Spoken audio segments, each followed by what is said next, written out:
Hi friends, आज मैं आपको श्री गुरु नानक देव जी की संपूर्ण हरिद्वार यात्रा की साखी सुनाने जा रही हूँ। श्री गुरु नानक देव जी ने जहाँ जहाँ पर अपने चरण कमल रखे, वहाँ पर यही ज्ञान दिया कि परमात्मा एक है। हरिद्वार जो कि भारत में है, वहाँ दूर दूर से लोग अपने पूर्वजों की मोक्ष की प्राप्ति के लिए पूजा अर्चना करवाने गंगा किनारे आते हैं। एक दिन गुरु नानक देव जी हरिद्वार पहुँचे। वहाँ पर एक आदमी अपने किसी प्रिय के मोक्ष की प्राप्ति के लिए पंडित जी से पूजा अर्चना करवा रहे थे।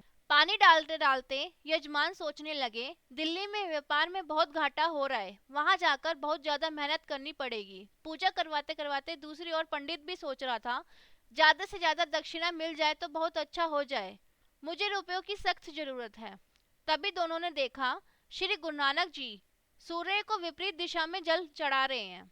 पंडित जी को ये देखकर क्रोध आ गया और वह बोले, आपको ये नहीं पता कि सूर्य की पूजा क्यों की जाती है?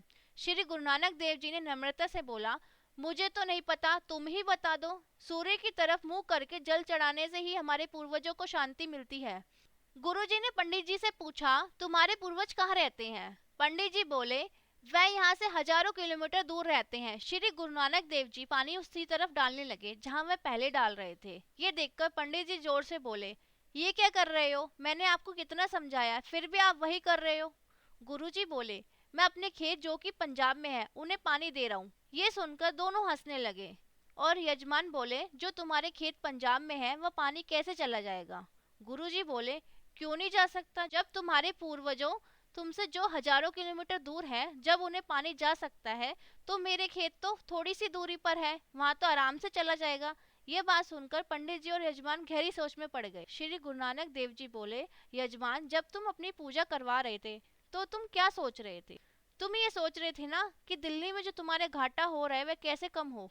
और पंडित जी, आप ये सोच रहे थे ना कि ज्यादा से ज्यादा कैसे रुपए मिले। ये सुनकर पंडित जी और यजमान हैरान हो गए और गुरु जी के सामने नतमस्तक हो गए।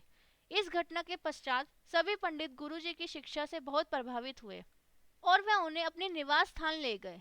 जब पंडित जी श्री गुरु नानक देव जी को रसोई की ओर ले जा रहे थे, तो गुरु जी ने देखा फर्श पर एक लाइन अथवा रेखा बनी हुई है।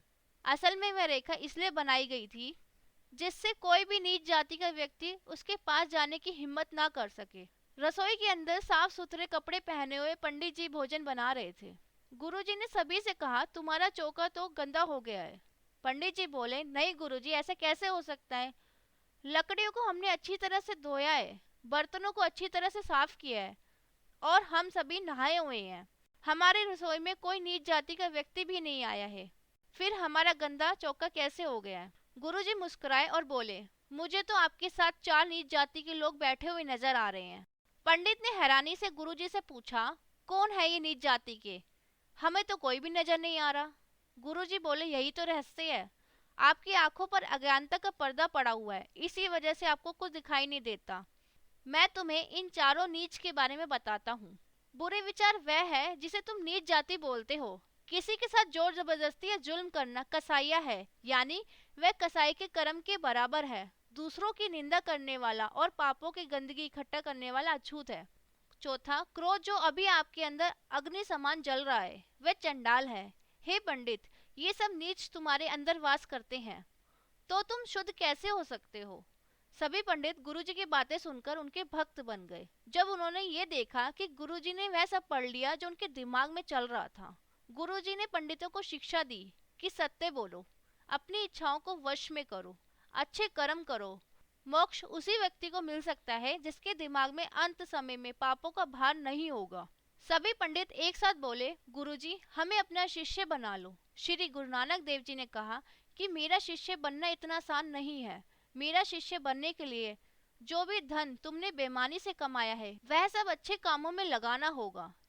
सभी पंडितों ने गुरुजी की आज्ञा का पालन किया और उनके शिष्य बन गए। कुछ समय बाद सभी गुरुजी के पास गए और बोले, गुरुजी, हवन करवाया जा रहा है, आप भी वहां जरूर पधारे। तो गुरुजी ने कहा, जो सही है वह हमेशा सही रहेगा, परंतु गलत धारणाएं कभी भी सही नहीं हो सकती। मैं ये चाहता हूँ कि सभी ईश्वर का मार्ग अपनाएं। जो उस मार्ग पर चलेगा उसे ईश्वर मिलेगा। घी और अनाज को आग में जलाने से कुछ नहीं मिलेगा। इस दुनिया में बहुत से लोग भूखे मर रहे हैं, तुम भूखों को खाना खिलाओ, यही सच्चा हवन होगा। मुझे किसी प्रचार की जरूरत नहीं है, जो लोग ईश्वर की भक्ति करते हैं, ईश्वर उन्हें खुद शक्ति देता है। इसलिए जीवन में मानव सेवा करो, अच्छे कर्म करो और ईश्वर का नाम जपो। श्री गुरु नानक देव जी ने उनको सही रास्ता दिखाया और अपनी अगली यात्रा पर चल पड़े। श्री गुरु नानक देव जी की सुंदर साखी से हमें ये शिक्षा मिलती है कि जब तक हम पुरानी धारणाओं को तोड़कर आगे नहीं बढ़ेंगे, हम कभी भी ईश्वर को प्राप्त नहीं कर सकते। तो दोस्तों, अगर ये कहानी आपको पसंद आई है तो इस कहानी को प्लीज़ लाइक कीजिए, सब्सक्राइब कीजिए, कमेंट कीजिए और शेयर करना ना भूलिए। धन्यवाद।